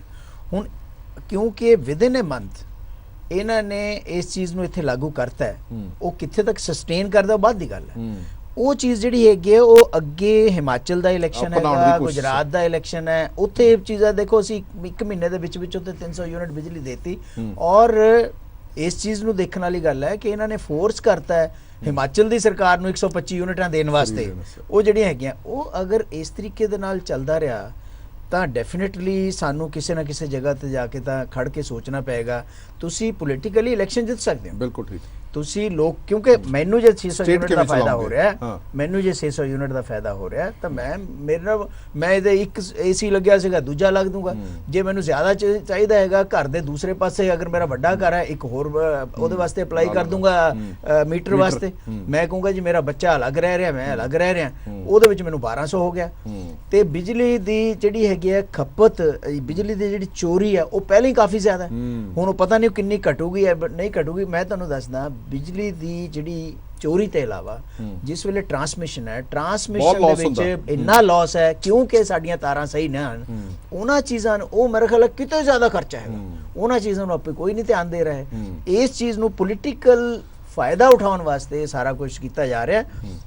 ਹੈਟਸ ਆਫ ਟੂ them, ਠੀਕ ਹੈ ਕਰਨ। ਵਿਰੋਧੀ ਤਰ੍ਹਾਂ ਸਵਾਲ ਇਹ ਵੀ ਚੁੱਕ ਰਹੀਆਂ ਨੇ ਖਾਲਿਦ ਸਾਹਿਬ ਕਿ ਤੁਸੀਂ ਫੈਸਲਾ ਲਾਗੂ ਕਰ ਰਹੇ ਜੁਲਾਈ ਦੇ ਵਿੱਚ ਔਰ ਅਨਾਉਂਸਮੈਂਟ ਉਹਦੀ ਕਰ ਰਹੇ ਹੋ ਅਪ੍ਰੈਲ ਦੇ ਵਿੱਚ, ਜੋ ਸਿੱਧਾ ਇਸ਼ਾਰਾ ਕਰਦਾ ਕਿ ਤੁਸੀਂ ਪੋਲੀਟੀਕਲ ਮਾਈਲੇਜ ਹੈ ਜਿਹੜੀ ਬਾਕੀ ਸੂਬਿਆਂ 'ਚ ਲੈਣਾ ਚਾਹੁੰਦੇ ਹੋ। ਕਿਉਂਕਿ ਜੇ ਜੁਲਾਈ 'ਚ ਕੋਈ ਸਕੀਮ ਸ਼ੁਰੂ ਕਰਨੀ ਹੈ ਤਾਂ ਉਹਦੀ ਅਨਾਉਂਸਮੈਂਟ ਜੂਨ ਐਂਡ 'ਚ ਹੋਣੀ ਚਾਹੀਦੀ ਹੈ, ਜੁਲਾਈ ਦੇ ਫਸਟ ਵੀਕ ਦੇ ਵਿੱਚ ਹੋਣੀ ਚਾਹੀਦੀ ਹੈ। ਇਹ ਪੋਲੀਟੀਕਲ ਕਹਿੰਦੇ ਨੇ ਕਿ ਤੁਸੀਂ ਮਾਈਲੇਜ ਲੈਣਾ ਚਾਹੁੰਦੇ ਹੋ। ਪਰ ਇਸ ਦੇ ਨਾਲ ਇੱਕ ਸਵਾਲ ਇਹ ਵੀ ਖਾਲਿਦ ਸਾਹਿਬ ਜ਼ਰੂਰ ਖੜਾ ਹੋਏਗਾ, ਦੋਵੇਂ ਚੀਜ਼ਾਂ ਨੇ ਜੀ। 600 ਯੂਨਿਟ ਜਿਸ ਨੂੰ ਮੁਫਤ ਦਿੱਤੇ ਜਾ ਰਹੇ ਨੇ, ਜਿਹਨੂੰ ਇਹ ਕਿਹਾ ਗਿਆ ਕਿ ਜੇ ਉੱਪਰ ਆਏ ਤਾਂ ਤੈਨੂੰ ਸਾਰਾ ਬਿੱਲ ਭਰਨਾ ਪਏਗਾ, ਉਹ ਥੋੜੀ ਕੰਜੂਸੀ ਕਰ ਸਕਦਾ। ਉਹ ਕੋਸ਼ਿਸ਼ ਕਰੇਗਾ ਕਿ 600 ਯੂਨਿਟ ਦੇ ਦਾਇਰੇ ਦੇ ਵਿੱਚ ਹੀ ਰਵਾਂ, ਹੋ ਸਕਦਾ ਕਿ ਮੇਰਾ ਬਚਾਅ ਹੋ ਜੇ। ਦੂਜੇ ਪਾਸੇ ਉਹ ਧਿਰ ਵੀ ਹੈਗੀ ਹੈ ਜਿਹਨੂੰ 600 ਯੂਨਿਟ ਪੂਰੀ ਤਰ੍ਹਾਂ ਮੁਫਤ ਹੈ। ਉਹਨੇ ਜੇ ਪੱਖਾ ਪਹਿਲਾਂ 2 ਘੰਟੇ ਚਲਾਉਣਾ ਸੀ ਉਹ 4 ਘੰਟੇ ਚਲਾਏਗਾ ਕਿਉਂਕਿ ਉਹਨੂੰ ਪਤਾ ਹੁਣ 600 ਯੂਨਿਟ ਹੈਗੇ ਪੂਰੇ ਮੁਫਤ। 10 ਯੂਨਿਟ ਦਾ ਬਿੱਲ 20 ਯੂਨਿਟ ਦਾ ਵੀ ਆ ਗਿਆ ਤੇ ਉਹ ਭਰਨਾ ਪਏਗਾ, ਉਹ ਭਰ ਦਾਂਗੇ। ਤੁਹਾਨੂੰ ਲੱਗਦਾ ਕਿ ਦੋਵੇਂ ਚੀਜ਼ਾਂ ਹੋਣਗੀਆਂ, ਮਿਸਯੂਜ਼ ਵੀ ਹੋਊਗਾ ਤੇ ਬਚਤ ਵੀ ਹੋਏਗੀ? ਦੇਖੋ ਜੀ ਮਿਸਯੂਜ਼ ਤਾਂ ਹੋਏਗਾ ਹੀ ਹੋਏਗਾ। ਇਸ ਕਰਕੇ ਹੋਏਗਾ, ਮੈਂ ਤੁਹਾਨੂੰ ਪਹਿਲਾਂ ਵੀ ਕਹਿਤਾ ਕਿ ਅਗਰ ਮੇਰੀ ਕੰਜ਼ੰਪਸ਼ਨ ਜ਼ਿਆਦਾ ਹੈ ਮੈਂ ਇੱਕ ਹੋਰ ਮੀਟਰ ਵਾਸਤੇ ਅਪਲਾਈ ਕਰੂੰਗਾ। ਅਗਰ ਮੇਰੇ ਕੋਲ ਇੱਕ ਏਸੀ ਸੀਗਾ ਇੱਕ ਕਮਰੇ ਦੇ ਵਿੱਚ, ਕਈ ਹੁੰਦਾ ਹੈ ਕਿ 4 ਬੰਦੇ ਹੈਗੇ ਆ, ਚੱਲ ਯਾਰ ਇੱਕ ਕਮਰੇ 'ਚ ਸੌਂ ਜਾਓ, ਇੱਕ ਏਸੀ ਚਲਾ ਲਓ ਰਾਤ ਨੂੰ। ਹੁਣ ਕਹਾਂਗੇ ਤੇ 2 ਉੱਧਰ ਸੌਂ 2 ਉੱਧਰ ਸੌਂ, ਏਸੀ ਆਰਾਮ ਨਾਲ ਚਲਾਓ, ਕੋਈ ਗੱਲ ਨਹੀਂ। ਇੱਕ ਤਾਂ ਇਹ ਹੈਗਾ। ਦੂਸਰਾ ਜਿਹੜਾ ਤੁਸੀਂ ਕਹਿ ਰਹੇ ਹੋ ਬੱਚਤ ਦੇ ਵਿੱਚ ਇਹ ਹੈਗਾ ਕਿ ਜਿਸ ਵੇਲੇ ਤੁਹਾਨੂੰ ਪਤਾ ਹੈ ਵੀ ਇੱਕ ਚੀਜ਼ ਸਾਨੂੰ ਫ੍ਰੀ ਮਿਲ ਰਹੀ ਹੈ ਉਹਦੀ ਫਰਾਵਾਨੀ ਹੈ। और मेरे चाहे 2 पखे हैं चाहे 1 पखा है, कई फैमिलीज ऐसे हैं जिन्हें को एक पखा चलता है। फ्रिज हैगा जिहदे कोल फ्रिज नहीं है वो कहता यार बिजली का बिल ज़्यादा होगा चल फ्रिज भी रख लो हुण, या पखा जिहड़ा हैगा उहदी जगह ते आपां भी कोई पुराना एसी खरीद के ला लो, मार्केट दे विच बड़े अवेलेबल हैं। वो सारियां चीज़ां होणगीਆਂ। ਇਹ ਜਿਹੜਾ ਹੈਗਾ फैसला इस फैसले ते बाद लोकां दे विच एक चर्निंग होएगी, एक ਜਿਹੜਾ ਹੈਗਾ ना ਇਹਨੂੰ ਫੈਸਲੇ ਨੂੰ ਅਲੱਗ-ਅਲੱਗ ਤਰੀਕੇ ਦੇ ਨਾਲ ਲੈ ਕੇ ਪਹਿਲਾਂ ਤਾਂ ਨੋਟੀਫਿਕੇਸ਼ਨ ਆ ਜਾਂਦੇ, ਨੋਟੀਫਿਕੇਸ਼ਨ ਤੇ ਬਾਅਦ ਜਿਹੜਾ ਹੈਗਾ ਪਤਾ ਲੱਗੇਗਾ ਕਿ ਅਸਲ ਕਹਾਣੀ ਹੈ ਕੀ, ਅਸਲ ਕਹਾਣੀ ਕੀ ਹੈ। ਉਸ ਤੋਂ ਬਾਅਦ ਹੀ ਲੋਕ ਜਿਹੜੇ ਹੈਗੇ ਆ ਉਹਦੇ ਮੁਤਾਬਕ ਆਪਣੇ ਫੈਸਲੇ ਕਰਨਗੇ ਬਿਜਲੀ ਦੀ ਕੰਜ਼ੰਪਸ਼ਨ ਨੂੰ ਲੈ ਕੇ। ਬਿਲਕੁਲ ਵਿਚਾਰ ਤਕਰਾਰ ਦੋਵੇਂ ਮਹਿਮਾਨਾਂ ਨਾਲ ਜਾਰੀ ਰੱਖਾਂਗੇ। ਇੱਕ ਛੋਟੇ ਜਿਹੇ ਬ੍ਰੇਕ ਲਈ ਰੁਕ ਰਹੇ ਹਾਂ, ਬ੍ਰੇਕ ਤੋਂ ਬਾਅਦ ਜਲਦ ਹਾਜ਼ਰ ਹੋਣੇ। ਲੋਕ ਇਹ ਚਰਚਾ ਵੀ ਬੜੀ ਕਰ ਰਹੇ ਨੇ ਕਿ ਇਹ ਸਮਾਜਿਕ ਵਿਤਕਰਾ ਵਧਾਊਗਾ, ਇਹ ਫੈਸਲਾ ਸਮਾਜਿਕ ਪਾੜਾ ਵਧਾਏਗਾ। ਇੱਕ ਛੋਟੀ ਜੀ ਉੱਥੇ ਇੱਕ ਵੀਡੀਓ ਵੀ ਚੱਲ ਰਹੀ ਹੈ ਸੋਸ਼ਲ ਮੀਡੀਆ ਤੇ, ਇੱਕ ਸੀਰੀ ਹੈ ਤੇ ਇੱਕ ਜਨਰਲ ਕੈਟੇਗਰੀ ਦਾ। ਸੀਰੀ ਕਹਿੰਦਾ ਮੈਂ ਆਪਣੇ ਘਰੇ ਏਸੀ ਲਵਾ ਲਿਆ ਤੇ ਜਨਰਲ ਕੈਟੇਗਰੀ ਵਾਲਾ ਬੰਦਾ ਕਹਿੰਦਾ ਵੀ ਤੂੰ ਏਸੀ ਲੈਣਾ ਤੇ ਮੇਰਾ ਪੱਟ ਕੇ ਲੈ ਜਾ ਕਿ ਮੈਨੂੰ ਤਾਂ ਬਿਜਲੀ ਫ੍ਰੀ ਹੈ ਨਹੀਂ, ਤੈਨੂੰ ਫ੍ਰੀ ਹੈਗੀ। ਬਿਲਕੁਲ ਬਿਲਕੁਲ ਇਹ ਵਾਕਈ ਤੁਹਾਨੂੰ ਲੱਗਦਾ ਕਿ ਇਹ ਪਾੜਾ ਵੱਧਦਾ ਸਮਾਜ ਦੇ ਵਿੱਚ? ਇਹ ਤਾਂ ਜੋ ਵੀਡੀਓ ਦੀ ਗੱਲ ਹੈ ਉਹ ਤੇ ਇੱਕ ਆਪਣੇ ਵਿਅੰਗ ਦੇ ਰੂਪ ਦੇ ਵਿੱਚ ਅਸੀਂ ਲੈ ਸਕਦੇ ਹਾਂ ਔਰ ਸੰਦੇਸ਼ ਲੋਕ ਆਪਣੇ ਆਪਣੇ ਸਟਾਈਲ 'ਚ ਲੋਕ ਦਿੰਦੇ ਆ, ਬਟ ਇਹਦੇ ਵਿੱਚ ਨੋ ਡਾਊਟ ਕਿ ਜਿਹੜਾ ਹੈ ਵੀ ਇਹ ਥੋੜਾ ਜਿਹਾ ਫਰਕ ਤਾਂ ਇਸ ਚੀਜ਼ ਨਾਲ ਪੈਂਦਾ ਹੈ। ਇਹ ਜਨਰਲ ਕੈਟੇਗਰੀ ਵਾਲੇ ਹਮੇਸ਼ਾ ਤੋਂ ਹੀ ਦੇਖਿਆ ਗਿਆ ਵੀ ਚਾਹੇ ਉਹ ਨੌਕਰੀਆਂ ਦਾ ਵੇਲਾ ਹੋਵੇ, ਐਡਮਿਸ਼ਨਾਂ ਦਾ ਵੇਲਾ ਹੋਵੇ ਜਾਂ ਕਿਸੇ ਵੱਡੀ ਜਗ੍ਹਾ ਤੇ ਅਪਲਾਈ ਕਰਨਾ ਹੋਵੇ, ਉਹਨਾਂ ਦੀਆਂ ਫੀਸਾਂ ਵੀ ਜ਼ਿਆਦਾ ਲੱਗਦੀਆਂ। ਦੂਸਰੀ ਕੈਟੇਗਰੀ ਜਿਹੜੀ SC BC ਕੈਟੇਗਰੀ ਜਾਂ ਹੋਰ ਕਿਸੇ ਤਰ੍ਹਾਂ ਦੀ ਕੈਟੇਗਰੀ ਆ ਜਾਂਦੀ ਹੈ, ਉਹਨਾਂ ਦੀਆਂ ਫੀਸਾਂ ਵੀ ਨਹੀਂ ਹੁੰਦੀਆਂ। ਇਹਦੇ ਵਿੱਚ ਇਹਨਾਂ ਨੂੰ ਫੀਸਾਂ ਵੀ ਐਡਮਿਸ਼ਨਾਂ ਵਾਸਤੇ ਟੈਸਟ ਦੇਣੇ ਆ, ਕੰਪੀਟੀਸ਼ਨ ਟੈਸਟ ਦੇਣੇ ਆ, ਨੌਕਰੀ ਰੈਂਕ ਵੀ ਜ਼ਿਆਦਾ ਚਾਹੀਦਾ ਹੈ, ਨੌਕਰੀਆਂ ਵਾਸਤੇ ਅਪਲਾਈ ਕਰਨਾ, ਉਹਦੇ ਵਿੱਚ ਵੀ ਇਹਦੇ ਨਾਲ ਫਰਕ ਪੈਂਦਾ। ਔਰ ਇਹ ਫਰਕ ਜਿਹੜਾ ਇੱਕ ਹੋਰ ਪਾ ਦਿੱਤਾ ਗਿਆ, ਗੁੱਸਾ ਤਾਂ ਕਿਤੇ ਨਾ ਕਿਤੇ ਅੰਦਰ ਜਿਹੜਾ ਨਾ ਜੀ ਮਨ ਦੇ ਵਿੱਚ ਪਣਪਦਾ ਹੈ ਵੀ ਕਦੋਂ ਤੱਕ ਯਾਰ ਸਾਡੇ ਲੋਕ ਜਿਹੜੇ ਆ ਵੀ ਅਸੀਂ ਪਿਸਦੇ ਰਵਾਂਗੇ ਔਰ ਅਸੀਂ ਜਿਹੜਾ ਹੈ ਵੀ ਉਹਦਾ ਬਰਦਾਸ਼ਤ ਕਰਦੇ ਰਹਾਂਗੇ। ਜਨਰਲ ਕੈਟੇਗਰੀ ਦੇ ਯੂਥ ਜਿਹੜਾ ਉਹ ਸੋਚਦਾ ਹੈ, ਇੱਕ ਵਾਰੀ ਅੰਦੋਲਨ ਵੀ ਚੱਲਿਆ ਸੀ ਜਦੋਂ ਮੰਡਲ ਕਮਿਸ਼ਨ ਲਾਗੂ ਹੋਇਆ ਸੀ ਔਰ ਬਹੁਤ ਵੱਡਾ ਬੜਿਆਂ ਨੇ ਤੇਲ ਪਾ ਕੇ ਬੱਚਿਆਂ ਨੇ ਇਸ ਚੀਜ਼ ਦਾ ਜਿਹੜਾ ਸੀ ਉਹ ਰੋਸ਼ ਆਪਣਾ ਜਤਾਉਂਦੇ ਹੋਏ ਉਹ ਕੀਤਾ ਸੀ। ਸੋ ਇਹ ਚੀਜ਼ ਜਿਹੜੀ ਹੈ ਨਾ, ਇਸ ਚੀਜ਼ ਦੇ ਉੱਤੇ ਫਰਕ ਵੀ ਪਏਗਾ ਔਰ ਇਹ ਚੀਜ਼ ਸਰਕਾਰ ਨੂੰ ਆਉਣ ਵਾਲੇ, ਇਹ ਦੇਖੋ ਜੇ ਇਮਾਨਦਾਰੀ ਨਾਲ ਸਰਕਾਰਾਂ ਕੰਮ ਕਰਨ ਨਾ ਤੇ ਇਹਦੇ ਉੱਪਰ ਇਹਨਾਂ ਨੂੰ ਦਿਨ ਬ ਦਿਨ ਚੀਜ਼ਾਂ ਰੋਕਣੀਆਂ ਚਾਹੀਦੀਆਂ ਨੇ। ਭੀਮ ਰਾਓ ਅੰਬੇਡਕਰ ਸਾਹਿਬ ਵੀ ਕਹਿ ਗਏ ਵੀ ਇੱਕ ਲਿਮਟ ਤੋਂ ਬਾਅਦ ਜਿਹੜਾ ਹੈ ਇਹ ਆਰਕਸ਼ਣ, ਇਹ ਸਿਸਟਮ ਜਿਹੜਾ ਹੈ ਖਤਮ ਹੋਣਾ ਚਾਹੀਦਾ ਹੈ। ਇਹ ਪਾੜਾ ਵਧਾਣਾ ਨਹੀਂ ਚਾਹੀਦਾ, ਪਾੜਾ ਵਧਾਣਾ ਨਹੀਂ ਚਾਹੀਦਾ। ਔਰ ਇਹ ਜਿਹੜਾ ਫੈਸਲੇ ਸਰਕਾਰ ਕਰਨ ਜਾ ਰਹੀ ਹੈ, ਇਹ ਦਿਨ ਬ ਦਿਨ ਜਿਹੜੇ ਹੈ ਵੀ ਉਹਦਾ ਆਉਣ ਵਾਲੇ ਸਮੇਂ ਦੇ ਵਿੱਚ ਕੋਈ ਨਾ ਕੋਈ ਨੁਕਸਾਨ ਤਾਂ ਨੈਚੁਰਲੀ ਹੋਏਗਾ ਹੀ ਹੋਏਗਾ। ਠੀਕ ਹੈ, ਬਿਜਲੀ ਮੰਤਰੀ ਸਾਹਿਬ ਕੀ ਕਰ ਰਹੇ ਨੇ, ਉਹਨਾਂ ਦਾ ਲੌਜਿਕ ਕੀ ਹੈ ਇਸ ਤੇ, ਉਹ ਵੀ ਤੁਹਾਨੂੰ ਸੁਣਾ ਦਿੰਦੇ ਆ। ਕਿਉਂਕਿ ਬਿਜਲੀ ਮੰਤਰੀ ਸਾਹਿਬ ਦੇ ਮੁਤਾਬਕ ਜਿਹੜੇ 600 ਯੂਨਿਟ ਜਿਸ ਨੂੰ ਦਿੱਤੇ ਜਾ ਰਹੇ ਨੇ, ਉਹ 600 ਯੂਨਿਟ ਤੋਂ ਉੱਪਰ ਜੇਕਰ ਬਿਜਲੀ ਬਾਲਦਾ ਤਾਂ ਫਿਰ ਉਹਨੂੰ ਪੂਰਾ ਬਿੱਲ ਇਸ ਕਰਕੇ ਭਰਨਾ ਪਏਗਾ ਕਿਉਂਕਿ ਉਹ ਵੈਲ ਆਫ ਹੈ। ਅਸੀਂ ਇਹ ਲਿਮਿਟ ਤੈਅ ਕਰ ਰਹੇ ਹਾਂ ਕਿ 600 ਯੂਨਿਟ ਤੋਂ ਥੱਲੇ ਵਾਲਾ ਗਰੀਬ 600 ਯੂਨਿਟ ਤੋਂ ਉੱਪਰ ਜਿਹੜਾ ਬਾਲਦਾ ਉਹ ਵੈਲ ਆਫ ਹੈ, ਉਹ ਆਪਣਾ ਬਿੱਲ ਭਰ ਸਕਦਾ। ਦੇਖੋ ਜੀ, ਜਿਹੜਾ 600 ਯੂਨਿਟ ਤੱਕ ਬਿੱਲ ਜਿਹੜਾ ਆ ਉਹ ਅਸੀਂ ਮਾਫ ਕੀਤਾ। 600 ਤੋਂ ਉੱਪਰ ਜਿਹੜਾ ਆਏਗਾ ਨੈਚੁਰਲੀ ਆ ਜਿੰਨੀ ਕੁ ਰਿਕੁਆਇਰਡ ਬਿਜਲੀ ਹੁੰਦੀ ਹੈ ਨਾ ਆਮ ਘਰਾਂ ਦੇ ਵਿੱਚ 300 ਯੂਨਿਟ ਨਾਲ ਗੁਜ਼ਾਰਾ ਹੋ ਜਾਂਦਾ। ਜੇ ਉਸ ਤੋਂ ਵੱਧ ਕੋਈ ਬਾਲ ਰਿਹਾ ਤੇ ਇਟ ਮੀਨਸ ਕਿ ਉਹਨਾਂ ਦੇ ਕੋਲ ਇਕਨੋਮਿਕ ਉਹਨਾਂ ਦੀ ਕੰਡੀਸ਼ਨ ਠੀਕ ਆ, ਇਸ ਕਰਕੇ 600 ਤੋਂ ਬਾਅਦ ਬਿੱਲ ਜਿਹੜਾ ਆਏਗਾ। ਸਰ ਸੀਐਮ ਸਾਹਿਬ ਨੇ ਇੱਕ ਚੀਜ਼ ਕਹੀ ਹੈ ਕਿ ਐਸਸੀ ਕੈਟਾਗਰੀ ਨੂੰ ਜਿਹੜਾ ਹੈਗਾ ਉਹ ਉੱਪਰ ਨਹੀਂ ਦੇਣਾ ਪਏਗਾ। ਨਹੀਂ ਦੇਖੋ, ਐਸਸੀ ਕਮਿਊਨਿਟੀ ਦੇ ਜੋ ਪਹਿਲਾਂ ਚੱਲ ਰਹੇ ਸੀਗੇ 200 ਯੂਨਿਟ ਤੱਕ ਸੀਗਾ ਪਹਿਲਾਂ ਉਹਨਾਂ ਦਾ ਵੀ 300 ਯੂਨਿਟ ਤੱਕ ਹੋਏਗਾ। ਸੋ ਇਹ ਹੱਦਬੰਦੀ ਹੈ ਜਿਹੜੀ ਇਹ ਮੰਤਰੀ ਸਾਹਿਬ ਨੇ ਹੀ ਤੈਅ ਕਰ ਦਿੱਤੀ ਕਿ 600 ਯੂਨਿਟ ਤੋਂ ਜਿਹੜਾ ਥੱਲੇ ਹੈ ਉਹ ਸਮਝੋ ਗਰੀਬ ਹੈ, ਉਹ ਨਹੀਂ ਭਰ ਸਕਦਾ, ਆਰਥਿਕ ਪੱਖੋਂ ਕਮਜ਼ੋਰ ਹੈ, ਉਹਦਾ ਬਿੱਲ ਭਰਨ ਦੀ ਕੋਈ ਜ਼ਰੂਰਤ ਨਹੀਂ ਹੈ। ਜੇਕਰ 600 ਤੋਂ ਉੱਪਰ ਕੋਈ ਹੋ ਜਾਂਦਾ ਤਾਂ ਉਹ ਆਰਥਿਕ ਪੱਖੋਂ ਠੀਕ ਹੈ। ਇਹ ਹੱਦਬੰਦੀ ਖਾਲਿਦ ਸਾਹਿਬ ਇਹ ਇੱਕ ਮੰਤਰੀ ਵੱਲੋਂ ਕੀਤੀ ਜਾਣੀ ਕਿ ਆ ਇਦਾਂ ਦੀ ਹੱਦਬੰਦੀ ਹੈ ਜਿਹੜੀ 600 ਯੂਨਿਟ ਤੈਅ ਕੀਤੀ ਜਾਏ। ਦੇਖੋ ਹਰਪ੍ਰੀਤ ਜੀ, ਸਾਡੇ ਦੇਸ਼ ਦੇ ਵਿੱਚ ਟੈਕਸ ਪੇਅਰ ਜਿਹੜਾ ਹੈਗਾ ਉਹਦਾ ਬੇਸ ਬਹੁਤ ਘੱਟ ਹੈ। ਆਪਾਂ ਨੂੰ ਸਾਰਿਆਂ, ਚਾਹੇ ਇਨਕਮ ਟੈਕਸ ਡਾਇਰੈਕਟ ਟੈਕਸ ਲੈ ਲਓ ਚਾਹੇ ਇਨਡਾਇਰੈਕਟ ਟੈਕਸ ਲੈ ਲਓ, ਜਿਸ ਵੇਲੇ ਔਰ ਪੈਸਾ ਜਿਹੜਾ ਸਰਕਾਰ ਕੋਲ ਆਉਂਦਾ ਉਹਦੇ ਵਿੱਚ ਟੈਕਸ ਹੀ ਹੁੰਦੇ ਆ ਜ਼ਿਆਦਾਤਰ। ਅਗਰ ਉਹ ਟੈਕਸ ਦੇ ਜਿਹੜੇ ਹੈਗੇ ਆ ਉਹ ਨਹੀਂ ਆਉਣਗੇ ਤੇ ਆਮਦਨੀ ਤੁਸੀਂ ਵਧਾਈ ਚੱਲੋਗੇ, ਖਰਚਾ ਜਿਹੜਾ ਹੈਗਾ ਤੁਸੀਂ ਵਧਾਈ ਚੱਲੋਗੇ ਔਰ ਆਮਦਨੀ ਤੁਸੀਂ ਵਧਾਓਗੇ ਨਹੀਂ, ਤਾਂ ਨੈਚੁਰਲੀ ਉਹਦਾ ਪ੍ਰਭਾਵ ਜਿਹੜਾ ਹੈਗਾ ਉਹ ਸਟੇਟ ਦੀ ਇਕਨੋਮੀ ਤੇ ਪਏਗਾ ਦੋ ਤਰ੍ਹਾਂ ਦੇ। ਨੰਬਰ 1, ਹਰ ਸਟੇਟ ਕਰਜ਼ਾ ਲੈ ਕੇ ਚਲਾਏਗਾ। ਕਿਸੇ ਦਾ 50% ਜਿਹੜੀ ਟੋਟਲ ਬਜਟ ਹੈ ਉਹਦਾ 50% ਕਿਸੇ ਦਾ ਕਰਜ਼ਾ ਹੀ ਹੈ, ਕਿਸੇ ਦਾ 60% ਕਰਜ਼ਾ ਹੀ ਹੈ ਔਰ ਉਹ ਤੋਂ ਉੱਪਰ ਲੈ ਲਓ। ਈਵਨ ਸੈਂਟਰਲ ਗਵਰਨਮੈਂਟ ਵੀ ਇੰਨਾ ਕਰਜ਼ਾ ਲੈ ਰਹੀ ਹੈ IMF ਵਰਲਡ ਬੈਂਕ ਤੋਂ ਜਾਂ ਹੋਰ ਇੰਟਰਨੈਸ਼ਨਲ ਇੰਸਟੀਟਿਊਸ਼ਨ ਤੋਂ, ਕੱਲ ਨੂੰ ਉਹਨੂੰ ਵੀ ਮੋੜਨ ਵਾਸਤੇ ਤੁਹਾਡੇ ਕੋਲ ਜਿਹੜਾ ਹੈਗਾ ਰਿਸੋਰਸਸ ਚਾਹੀਦੇ ਆ। ਇੱਕ ਤਾਂ ਹੋ ਗਿਆ ਨੈਸ਼ਨਲ ਲੈਵਲ ਤੇ ਜਿਹੜਾ ਤੁਸੀਂ ਇੰਟਰਨੈਸ਼ਨਲ ਲੈਵਲ ਤੋਂ ਕਰਜ਼ਾ ਲੈਣਾ, ਇੱਕ ਹੈਗਾ ਸਟੇਟ ਦਾ ਕਰਜ਼ਾ ਔਰ ਤੁਸੀਂ ਫਿਰ ਓਵਰਡਰਾਫਟਿੰਗ ਕਰਦੇ ਹੋ। ਓਵਰਡਰਾਫਟਿੰਗ ਦੇ ਉੱਪਰ ਜਿਹੜਾ ਹੈਗਾ ਹੋਰ ਜ਼ਿਆਦਾ ਜਿਹੜਾ ਹੈਗਾ ਲੱਗਦਾ ਹੈ, ਇੰਟਰਸਟ ਜਿਹੜਾ ਹੈਗਾ ਹੋਰ ਜ਼ਿਆਦਾ ਲੱਗਦਾ। ਉਹਦੇ ਨਾਲ ਕੀ ਹੈਗਾ ਕਿ ਇੱਕ ਟਾਈਮ ਐਸਾ ਆਏਗਾ ਕਿ ਫੁੱਲ ਸਟਾਪ ਹੋ ਜਾਏਗਾ ਕਿ ਜੀ ਇਸ ਤੋਂ ਬਾਅਦ ਤਾਂ ਤੁਸੀਂ ਨਹੀਂ ਦੱਸ ਸਕਦੇ। ਔਰ ਫਿਰ ਜਿਹੜੇ ਸਟੇਟ ਗਵਰਨਮੈਂਟਸ ਹੈ, ਖਾਸ ਤੌਰ ਪਰ ਉਹ ਸਟੇਟ ਗਵਰਨਮੈਂਟਾਂ ਜਿੱਥੇ ਆਪੋਜੀਸ਼ਨ ਦੀਆਂ ਸਰਕਾਰਾਂ ਉਹ ਤਾਂ ਬਿਲਕੁਲ ਹੀ ਇਹ ਚੀਜ਼ ਨਾ ਭਾਲਣ ਕਿ ਕਿਸੇ ਤਰੀਕੇ ਦਾ ਕੋਈ ਰਿਲੀਫ ਸੈਂਟਰ ਤੋਂ ਮਿਲ ਸਕਦਾ ਹੈ। ਹੁਣ ਤੁਸੀਂ ਰੀਸੈਂਟਲੀ ਮਾਨ ਸਾਹਿਬ ਗਏ ਸੀਗੇ ਪ੍ਰਾਈਮ ਮਿਨਿਸਟਰ ਕੋਲ ਕਿ ਤੁਸੀਂ 1 ਲੱਖ ਦਾ ਦੇ ਦਿਓ 50-50 ਹਜ਼ਾਰ ਦੀ ਕਿਸ਼ਤ, ਲੇਕਿਨ ਕੁਝ ਨਹੀਂ ਹੋਇਆ, ਉਹ ਹੋਣਾ ਵੀ ਨਹੀਂ ਹੈ। ਉਹਦੀ ਵਜ੍ਹਾ ਹੈਗੀ ਹੈ ਕਿ GST ਨਹੀਂ ਸਰਕਾਰ, ਦੇਖੋ GST ਕੌਂਸਲ ਬਣੀ, GST 'ਚ ਇੰਨੇ ਟੈਕਸ ਕੰਜ਼ਿਊਮ ਹੋ ਗਏ, ਉਸ ਤੋਂ ਬਾਅਦ ਤੁਸੀਂ ਕਿਹਾ ਜੀ ਕਿ ਤੁਹਾਨੂੰ ਹਰ ਮਹੀਨੇ ਮਿਲਿਆ ਕਹੂਗਾ, ਲੇਕਿਨ ਇੱਕ ਟਾਈਮ ਐਸਾ ਆਇਆ ਤੁਹਾਨੂੰ ਕਹਿਣ ਲੱਗੇ ਕਿ GST ਸਾਡੇ ਕੋਲ ਤਾਂ ਹੈ ਨਹੀਂ, ਤੁਸੀਂ ਉਧਾਰ ਲੈ ਲਓ ਬੈਂਕਾਂ ਤੋਂ। ਬੈਂਕਾਂ ਤੋਂ ਪੈਸੇ ਉਧਾਰ ਲੈਣ ਵਾਸਤੇ ਸਟੇਟ ਗਵਰਨਮੈਂਟਸ ਨੂੰ ਕਿਹਾ ਗਿਆ। ਐਸੀ ਸਿਚੁਏਸ਼ਨ ਦੇ ਵਿੱਚ ਆਰਥਿਕ ਮਿਸਮੈਨੇਜਮੈਂਟ ਜਿਹੜੀ ਹੈ ਉਹਦਾ ਪ੍ਰਭਾਵ ਇੱਕ ਦਿਨ, ਜੋ ਸ੍ਰੀਲੰਕਾ ਦਾ ਦੇਖੋ ਕੀ ਹਾਲ ਹੈ, ਕਿੰਨਾ ਬੁਰਾ ਹਾਲ ਹੈ, ਪਾਕਿਸਤਾਨ 'ਚ ਦੇਖੋ ਕਿੰਨਾ ਬੁਰਾ ਹਾਲ ਹੈ, ਨੇਪਾਲ ਦੇ ਵਿੱਚ ਦੇਖੋ ਕਿੰਨਾ ਬੁਰਾ ਹਾਲ ਹੈ। ਇਹ ਸਾਰੀਆਂ ਚੀਜ਼ਾਂ ਜਿਹੜੀਆਂ ਹੈਗੀਆਂ ਤੁਹਾਡੇ ਆਲੇ ਦੁਆਲੇ ਹੈ ਔਰ ਤੁਸੀਂ ਇਕਨੋਮਿਕਲੀ, ਮੈਂ ਤੁਹਾਨੂੰ ਦੱਸਦਾ, ਕੋਈ ਵੀ ਕੰਟਰੀ ਹੋਵੇ ਅਗਰ ਚਾਰੋਂ ਪਾਸੇ ਆਲੇ ਦੁਆਲੇ ਸਟੇਟਾਂ ਦੇ ਵਿੱਚ ਇਕਨੋਮਿਕ ਇਨਸਟੇਬਿਲਿਟੀ ਹੈ ਤਾਂ ਤੁਸੀਂ ਵੀ ਇਕਨੋਮਿਕਲੀ ਸਟੇਬਲ ਨਹੀਂ ਰਹਿ ਸਕਦੇ, ਉਹਦਾ ਪ੍ਰਭਾਵ ਤੁਹਾਡੇ ਉੱਪਰ ਵੀ ਪਏਗਾ ਹੀ ਪਏਗਾ। ਉਸ ਚੀਜ਼ ਵੱਲ ਆਪਾਂ ਵਧ ਰਹੇ ਹਾਂ, ਇਸ ਕਰਕੇ ਇਹਦੇ ਵਾਸਤੇ ਸੋਚ ਵਿਚਾਰ ਕਰਨ ਦੀ। ਚਲੋ ਖਾਲਿਦ ਸਾਹਿਬ, ਆਪਣੇ ਕੋਲ ਸਮਾਂ ਘੱਟ ਹੈ, ਮੈਨੂੰ ਇਹ ਦੱਸੋ, ਤੁਸੀਂ ਕਹਿ ਰਹੇ ਹੋ ਕਿ ਰੀਥਿੰਕ ਕਰੇ ਸਰਕਾਰ ਇਸ ਤੇ। ਹੁਣ ਦੋਵੇਂ ਚੀਜ਼ਾਂ ਦੇ ਵਿੱਚ ਸਰਕਾਰ ਫਸਦੀ ਹੈ। ਜੇਕਰ ਸਰਕਾਰ ਨਹੀਂ ਦਿੰਦੀ ਤਾਂ ਉਸਨੇ ਵਾਅਦਾ ਕਰ ਚੁੱਕੀ ਹੈ ਸਰਕਾਰ ਆਪਣੇ ਵਾਅਦੇ ਤੋਂ ਮੁਕਰ ਨਹੀਂ ਸਕਦੀ, ਲੋਕ ਮੁਕਰਨ ਦੇਣਗੇ ਨਹੀਂ। ਜੇ ਉਹ ਵਾਅਦੇ ਤੋਂ ਨਹੀਂ ਮੁਕਰਦੇ, ਜੇ ਇਦਾਂ ਦੀਆਂ ਕੋਈ ਸ਼ਰਤਾਂ ਲਾਉਂਦੇ ਨੇ ਤਾਂ ਫਿਰ ਲੋਕ ਦੁਖੀ ਨੇ ਕਿ ਤੁਸੀਂ ਪਹਿਲਾਂ ਸ਼ਰਤਾਂ ਲਾਈਆਂ ਨਹੀਂ, ਵਾਅਦੇ ਕਰਨ ਲੱਗਿਆ ਤੁਸੀਂ ਸੋਚਣਾ ਸੀਗਾ। ਇਹ ਪਿਛਲੀ ਸਰਕਾਰ ਵਾਲਾ ਹਾਲ ਹੁੰਦਾ ਹੋਇਆ ਨਜ਼ਰ ਆ ਰਿਹਾ। ਦੇਖੋ ਸਰਕਾਰ ਕੋਲ, ਸਰਕਾਰ ਨੇ ਹਜੇ ਨੋਟੀਫਿਕੇਸ਼ਨ ਨਹੀਂ ਕੀਤਾ, ਨੋਟੀਫਿਕੇਸ਼ਨ ਤੋਂ ਪਹਿਲਾਂ ਸਰਕਾਰ ਇਹਨੂੰ ਰੀਥਿੰਕ ਕਰਕੇ ਰੈਸ਼ਨਲਾਈਜ਼ ਕਰ ਸਕਦੀ ਕਰ ਹੈ। ਸਕਦੀ। ਅਗਰ ਉਹ ਰੈਸ਼ਨਲਾਈਜ਼ ਨਹੀਂ ਕਰਦੀ ਤਾਂ ਸਰਕਾਰ ਇੱਕ ਕੈਚ 22 ਸਿਚੁਏਸ਼ਨ ਦੇ ਵਿੱਚ ਹੈ ਵੀ ਇਹ ਕਰਦੀ ਹੈ ਤਾਂ ਵੀ ਮਰਦੀ ਹੈ, ਇਹ ਕਰਦੀ ਹੈ ਤਾਂ ਵੀ ਮਰਦੀ ਹੈ। ਇਸ ਕਰਕੇ ਇਸ ਤੋਂ ਪਹਿਲਾਂ ਕਿ ਇਹ ਬਵਾਲ ਜਿਹੜਾ ਹੈਗਾ ਜ਼ਿਆਦਾ ਵਧੇ ਔਰ ਇਹ ਪੁਆੜਾ ਜਿਹੜਾ ਹੈਗਾ ਇਹ ਇੱਕ ਨਵਾਂ ਸਮਾਜਿਕ ਕਲੀਵੇਜ ਦਾ ਸ਼ਕਲ ਅਖਤਿਆਰ ਕਰੇ, ਉਸ ਤੋਂ ਪਹਿਲਾਂ ਸਰਕਾਰ ਨੂੰ ਕੁਝ ਸੋਚ ਕੇ ਇਹਨੂੰ ਰੈਸ਼ਨਲਾਈਜ਼ ਕਰ ਲੈਣਾ ਚਾਹੀਦਾ। ਛਾਪੜਾ ਸਾਹਿਬ, ਮੈਂ ਇਸ ਤੇ ਲਗਾਤਾਰ ਡਿਬੇਟਸ ਕਰਦਾ ਆਇਆ, ਸਾਡੇ ਕੋਲ ਮਾਹਰ ਨੇ, ਇੰਜੀਨੀਅਰ ਵੀ ਆਏ ਨੇ, ਉਹਨਾਂ ਨੇ ਕਿਹਾ ਕਿ ਜਦੋਂ ਵੀ ਇਦਾਂ ਦਾ ਕੋਈ ਐਲਾਨ ਹੋਵੇ ਉਹਦੇ ਪਿੱਛੇ ਇੱਕ ਰਿਸਰਚ ਜ਼ਰੂਰ ਹੋਣੀ ਚਾਹੀਦੀ ਹੈ। ਉਹਦੇ ਪਿੱਛੇ ਤੁਹਾਡੇ ਕੋਲ ਟੈਕਨੋਕ੍ਰੇਟਸ ਹੋਣੇ ਚਾਹੀਦੇ ਨੇ ਜਿਹੜੇ ਤੁਹਾਨੂੰ ਦੱਸਣ ਕਿ ਕਿੰਨੇ ਯੂਨਿਟ ਕਿਸੇ ਘਰ ਨੂੰ ਚਾਹੀਦੇ ਨੇ।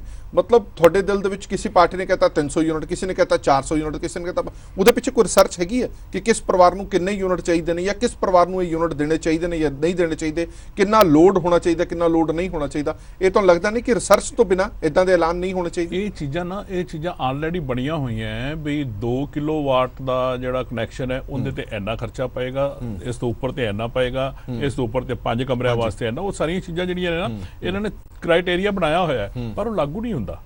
ਉਹ ਲਾਗੂ ਨਾ ਹੋਣ ਦਾ ਨਤੀਜਾ ਜਿਹੜਾ ਹੈ, ਬਟ ਇਹ ਚੀਜ਼ ਵੀ ਨਾ ਸੈਕੰਡਰੀ ਚੀਜ਼ ਆ ਜਾਂਦੀ ਹੈ। ਸਭ ਤਾਂ ਇਹ ਆ ਜਾਂਦੀ ਹੈ ਵੀ ਜਿਵੇਂ ਪ੍ਰੋਫੈਸਰ ਸਾਹਿਬ ਕਹਿ ਰਹੇ ਆ ਵੀ ਇਹਨਾਂ ਨੂੰ ਇਹਦੇ ਤੇ ਰੀਥਿੰਕ ਕਰਨਾ ਚਾਹੀਦਾ ਹੈ, ਇਹਦੇ ਤੇ ਸੋਚਣਾ ਚਾਹੀਦਾ ਹੈ, ਦੁਬਾਰਾ ਇਹਦੇ ਤੇ ਵਿਚਾਰ ਵਿਮਰਸ਼ ਕਰਨਾ ਚਾਹੀਦਾ। ਕਰਦੇ ਤਾਂ ਮਰਦੇ ਆ, ਹੁਣ ਵਿਚਾਰ ਕਰਦੇ ਆ ਤਾਂ ਮਰਦੇ, ਕਿਉਂਕਿ ਕਾਰਨ ਪਤਾ ਕੀ ਹੈ ਜੀ, ਇਹਨਾਂ ਨੇ ਜਿਹੜੀਆਂ ਇਹ ਘੋਸ਼ਣਾਵਾਂ ਕਰਤੀਆਂ ਨਾ ਜਲਦਬਾਜ਼ੀ ਦੇ ਵਿੱਚ, ਇਹ ਕੋਈ ਪੰਜਾਬ ਵਾਸਤੇ ਨਹੀਂ ਕੀਤੀਆਂ ਇਹਨਾਂ ਨੇ। ਇਹ ਇਹਨਾਂ ਨੇ ਜਿਹੜੀਆਂ ਬਾਹਰ ਦੇ ਲੋਲੀਪੌਪ ਇਹਨਾਂ ਨੂੰ ਗੁਲਾਬ ਜਾਮਨ ਨਜ਼ਰ ਆ ਰਹੇ ਆ ਨਾ ਜੀ, ਹਿਮਾਚਲ ਦਾ ਹੋ ਗਿਆ, ਗੁਜਰਾਤ ਦਾ ਹੋ ਗਿਆ, ਉਹਨੂੰ ਦੇਖਦੇ ਹੋਏ ਜਿਹੜੀਆਂ ਨੇ ਵੀ ਅਸੀਂ ਪੰਜਾਬ ਦੇ ਵਿੱਚ ਸਰਕਾਰ ਬਣਾਉਂਦਿਆਂ ਹੀ ਇਹ ਕੁਝ ਕਰ ਦਿੱਤਾ, ਉਹਨਾਂ ਲੋਕਾਂ ਨੂੰ ਦਿਖਾਉਣ ਵਾਸਤੇ ਇਹ ਜਿਹੜੀਆਂ ਚੀਜ਼ਾਂ ਕੀਤੀਆਂ ਜਾ ਰਹੀਆਂ ਨੇ ਜਿਹੜੀਆਂ ਅੱਛੀਆਂ ਨਹੀਂ ਹੈ। ਔਰ ਵਾਕਈ ਅਗਰ ਉਹਨਾਂ ਸਟੇਟਸ ਦੇ ਲੋਕ ਵੀ ਦੇਖਦੇ ਹੋਣਗੇ ਤੇ ਸੋਚਣਗੇ ਵੀ ਇਹ ਕਿਸ ਤਰ੍ਹਾਂ ਪੋਸੀਬਲ ਹੈ ਵੀ ਪੰਜਾਬ ਆਲਰੇਡੀ 3 ਲੱਖ ਕਰੋੜ ਦੇ ਕਰੀਬ ਜਿਹੜਾ ਹੈ ਉਹ ਕਰਜ਼ਾਈ ਹੈ, ਔਰ ਅੱਜ ਭਗਵੰਤ ਮਾਨ ਸਰਕਾਰ ਇਹ ਕਹਿ ਰਹੀ ਹੈ ਵੀ ਅਸੀਂ ਉਹਦੇ ਤੇ ਦੁਬਾਰਾ ਜਿਹੜਾ ਹੈ ਉਹ ਕਰਾਂਗੇ, ਇਨਕੁਆਇਰੀ ਕਰਾਂਗੇ, ਇਨਕੁਆਇਰੀ ਕਿਵੇਂ ਖਰਚ ਹੋ ਗਿਆ, ਗਲਤ ਖਰਚ ਹੋਇਆ ਤਾਂ ਉਹਦੀਆਂ ਰਿਕਵਰੀਆਂ ਤੱਕ ਵੀ ਕਰਾਂਗੇ। ਸੋ ਔਰ ਖੁਦ ਵੀ ਭਗਵੰਤ ਮਾਨ ਸਰਕਾਰ ਨੇ ਆਪਾਂ ਅੱਜ ਦੇਖ ਰਹੇ ਸੀ ਕਿ 5500 ਕਰੋੜ ਰੁਪਏ ਦਾ ਜਿਹੜਾ ਹੈ ਉਹ ਲੋਨ ਲੈ ਵੀ ਚੁੱਕੀ ਹੈ। ਅਜੇ 1 ਮਹੀਨੇ ਦੀ ਸਰਕਾਰ ਹੈ ਔਰ 5500 ਕਰੋੜ ਰੁਪਏ ਦਾ ਲੋਨ ਜਿਹੜਾ ਹੈ ਉਹ ਇਹ ਲੈ ਵੀ ਚੁੱਕੇ ਹੈ। ਸੋ ਇਹ ਚੀਜ਼ਾਂ ਜਿਹੜੀਆਂ ਨੇ ਨਾ, ਇਹ ਚੀਜ਼ਾਂ ਜਿਹੜੀਆਂ ਨੇ ਇਹ ਦੂਸਰੀਆਂ ਸਟੇਟ ਦੇ ਲੋਕ, ਪੜ੍ਹੇ ਲਿਖੇ ਲੋਕ, ਬੁੱਧੀਜੀਵੀ ਲੋਕ ਜਿਹੜੇ ਉਹ ਦੇਖਦੇ ਆ, ਔਰ ਪੰਜਾਬ ਦੀ ਜਨਤਾ ਤਾਂ ਜਿਹੜੀ ਹੈ ਨਾ ਅੱਜ ਸੋਚਣ ਤੇ ਹੁਣੇ ਹੀ ਮਜਬੂਰ ਹੋ ਗਈ ਹੈ। ਔਰ ਮੈਨੂੰ ਲੱਗਦਾ ਵੀ ਬਹੁਤ ਜਲਦ ਜਿਹੜਾ ਹੈ ਨਾ ਜੋ ਇਹਨਾਂ ਨੇ ਅੱਛਾ ਛਾਪੜਾ ਸਾਹਿਬ, ਇਹ ਵੀ ਇੱਕ ਕੋਈ ਹੱਲ ਹੋ ਸਕਦਾ ਕਿ ਮੁਫਤ ਦੇ ਨਾਲੋਂ ਸਸਤੀ ਤੇ ਸੰਪੂਰਨ ਬਿਜਲੀ ਦਿੱਤੀ ਜਾਵੇ? ਬਿਲਕੁਲ ਮੈਂ ਇਹਦੇ ਨਾਲ ਪੂਰੀ ਤਰ੍ਹਾਂ ਸਹਿਮਤ ਹਾਂ। ਔਰ ਇਹ ਬਜਾਏ ਇਸ ਚੀਜ਼ ਦੇ ਕਿ ਇਹਨੂੰ ਫ੍ਰੀ ਵਾਲਾ ਕੰਮ ਸ਼ੁਰੂ ਕਰਨ, ਉਹਦਾ ਰੇਟ ਘਟਾ ਦੇਣ, ਉਹਦਾ ਕ੍ਰਾਈਟੇਰੀਆ ਬਣਾ ਦੇਣ ਬਕਾਇਦਾ ਵੀ 2 ਕਿਲੋਵਾਟ, 4 ਕਿਲੋਵਾਟ, 5 ਕਿਲੋਵਾਟ, ਕਿੰਨਾ ਲੋਡ ਹੈ, ਇਸ ਤੋਂ ਉੱਪਰ ਇੰਨਾ ਲੋਡ ਪਹਿਲੇ ਵੀ ਚੱਲਦਾ ਰਿਹਾ ਔਰ ਬਹੁਤ ਪਹਿਲੇ ਵੀ ਚੱਲਦਾ ਰਿਹਾ। ਸੋ ਇਹ ਚੀਜ਼ ਅਗਰ ਬਣਾਈ ਜਾਵੇ ਤਾਂ ਇਹ ਜ਼ਿਆਦਾ ਬੈਟਰ ਹੈ। ਫ੍ਰੀ ਬੀਜ ਦੀ ਬਜਾਏ ਇਹਨੂੰ ਅਗਰ ਸਰਕਾਰ ਲਾਗੂ ਕਰਦੀ ਹੋ ਜ਼ਿਆਦਾ ਬੈਟਰ ਹੈ। ਖਾਲਿਦ ਸਾਹਿਬ 10 ਸੈਕਿੰਡ ਸਿਰਫ, ਮੇਰੇ ਕੋਲ ਕਿਸਾਨ ਜਥੇਬੰਦੀਆਂ ਦੇ ਵੀ ਨੁਮਾਇੰਦੇ ਸੀਗੇ, ਉਹਨਾਂ ਨੇ ਇਹ ਦਾਅਵਾ ਕੀਤਾ ਕਿ ਤੁਸੀਂ ਸਾਨੂੰ ਸਾਡੇ ਏਜੰਟਸਾਂ ਦਾ ਸਹੀ ਭਾਅ ਦੇ ਦਿਓ, ਸਾਨੂੰ ਮੁਫਤ ਬਿਜਲੀ ਚਾਹੀਦੀ ਨਹੀਂ। ਮੁਫਤ ਕੋਈ ਵੀ ਨਹੀਂ ਚਾਹੁੰਦਾ, ਤੁਸੀਂ ਸਸਤੀ ਦਿਓ, ਬੰਦੇ ਨੂੰ ਕਮਾਈ ਦਾ ਸਾਧਨ ਦਿਓ। ਅਗਰ ਤੁਸੀਂ ਐਮਪਲੋਇਮੈਂਟ ਦਵੋਗੇ ਲੋਕਾਂ ਨੂੰ, ਅਗਰ ਉਹਨਾਂ ਦੇ ਆਮਦਨੀ ਦੇ ਮਾਕੂਲ ਜ਼ਰੀਏ ਪੈਦਾ ਕਰੋਗੇ, ਕਿਸੇ ਨੂੰ ਬਿਜਲੀ ਦੀ ਮੁਫਤ ਦੀ ਲੋੜ ਨਹੀਂ, ਕੋਈ ਨਹੀਂ ਚਾਹੁੰਦਾ ਮੁਫਤ ਲੋੜ। ਲੇਕਿਨ ਤੁਸੀਂ ਜਿਹੜਾ ਹੈਗਾ ਅਗਰ ਲੋਕਾਂ ਨੂੰ, ਉਹਨਾਂ ਨੂੰ ਜਿਹਨੂੰ ਕਹਿੰਦੇ ਆ ਕੈਪੈਸਿਟੀ ਬਿਲਡਿੰਗ, ਲੋਕਾਂ ਦੀ ਕੈਪੈਸਿਟੀ ਨਹੀਂ ਬਿਲਡ ਕਰੋਗੇ ਔਰ ਉਹਦੇ ਨਾਲ ਸਟੇਟ ਦੀ ਕੈਪੈਸਿਟੀ ਬਿਲਡ ਨਹੀਂ ਹੋਏਗੀ, ਉਸ ਵੇਲੇ ਤੁਸੀਂ ਫ੍ਰੀ ਵੀ ਕਹੋਗੇ ਲੈ ਕੇ ਘਰ ਚਲੂਗਾ, it's a dead investment that ਵੇ।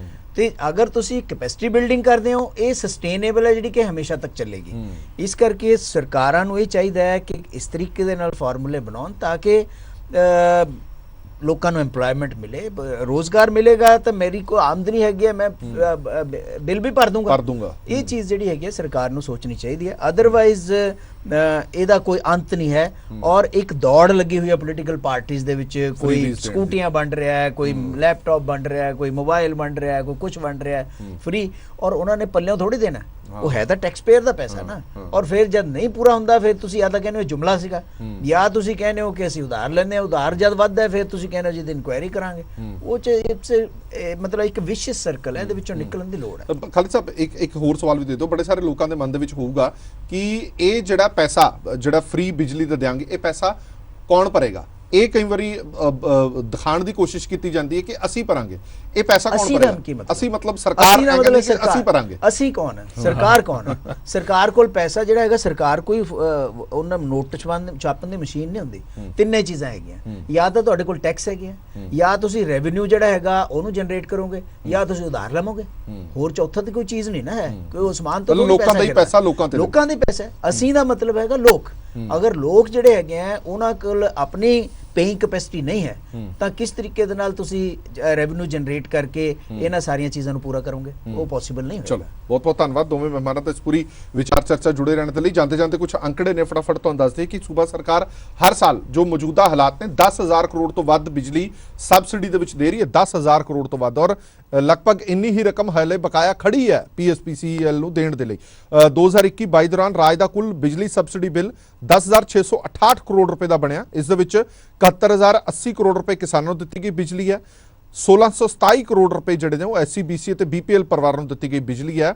ਲਗਭਗ 74 ਲੱਖ ਲੋਕ ਪਰਿਵਾਰ ਅਜਿਹੇ ਨੇ ਜਿਨ੍ਹਾਂ ਨੂੰ 600 ਯੂਨਿਟ ਹੁਣ ਮੁਫਤ ਦੇਣੀ ਪਏਗੀ, ਜਿਹੜੇ BPL ਪਰਿਵਾਰਾਂ ਦੇ ਨਾਲ ਜੁੜੇ ਹੋਏ ਨੇ, ਜੋ SC-BC ਜਾਂ ਆਜ਼ਾਦੀ ਘੁਲਾਟੀਆ ਦੇ ਪਰਿਵਾਰਾਂ ਨਾਲ ਜੁੜੇ ਹੋਏ ਨੇ। ਇੱਕ ਹੋਰ ਤੁਹਾਨੂੰ ਇਹ ਵੀ ਦੱਸ ਦਈਏ ਕਿ ਸੂਬੇ ਦੇ ਵਿੱਚ 28,000 ਮੈਗਾਵਾਟ ਦੀ ਰਿਕਾਰਡ ਮੰਗ ਹੈਗੀ ਹੈ, ਜੋ ਪਿਛਲੇ ਸਾਲ ਦੇ ਨਾਲੋਂ ਲਗਭਗ 4,000 ਮੈਗਾਵਾਟ ਵੱਧ ਹੈ। ਲੋਕਾਂ ਨੂੰ ਤਾਂ ਖਦਸ਼ਾ ਇਹ ਪ੍ਰਗਟਾਇਆ ਜਾ ਰਿਹਾ ਕਿ ਮੁਫਤ ਤਾਂ ਬਾਅਦ ਦੀ ਗੱਲ ਹੈ, ਪਹਿਲਾਂ ਬਿਜਲੀ ਸਹੀ ਤਰੀਕੇ ਨਾਲ ਮਿਲ ਜੇ ਸਾਨੂੰ, ਉਹ ਸਭ ਤੋਂ ਵੱਡੀ ਪ੍ਰਾਪਤੀ ਰਹੇਗੀ। ਇਹ ਚੁਣੌਤੀ ਸਰਕਾਰ ਦੇ ਸਾਹਮਣੇ ਜ਼ਰੂਰ ਰਹੇਗੀ। ਮੁਫਤ ਤੇ ਪੂਰੀ ਬਿਜਲੀ ਦੇਣੀ, ਇਹ ਇੱਕ ਚੁਣੌਤੀ ਸਰਕਾਰ ਸਾਹਮਣੇ ਮੂੰਹ ਅੱਡ ਕੇ ਖੜੀ ਹੈ। ਦੇਸ਼ ਦੁਨੀਆ ਦੇ ਬਾਕੀ ਖਬਰਾਂ ਲਈ ਬਣੇ ਰਹੋ PTC ਨਿਊਜ਼ ਦੇ ਨਾਲ। ਧੰਨਵਾਦ।